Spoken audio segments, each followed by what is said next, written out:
చూడండి మా బచ్చలాకు చక్కగా వేసిన తర్వాత ఈ విధంగా మగ్గిపోయింది. ముందు వీడియోలో వేసాను కదా బచ్చలాకు. చక్కగా క్యాప్సికమ్, జీడిపప్పు, బచ్చలాకు చక్కగా మగ్గినాయండి. ఆనియన్, టమాటా, పచ్చిమిర్చి అన్నిటితో కలిపి సరిపడగా కారం, ఉప్పు, పసుపు అన్నీ సరిపోయినాయి. ఈ విధంగా చక్కగా మగ్గబెట్టుకోవాలి. మూత పెట్టి ఒక 2 మినిట్స్ మూత పెట్టి మగ్గబెడితే చక్కగా ప్రాపర్గా కుక్ అయిపోతాయండి, పచ్చివాసన లేకుండా. చూద్దాము.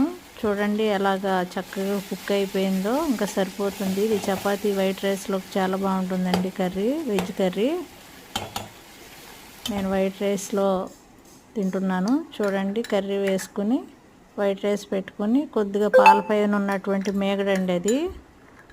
మేగడ వేసుకుని తింటే చాలా హెల్తీగా, టేస్టీగా ఉంటుంది.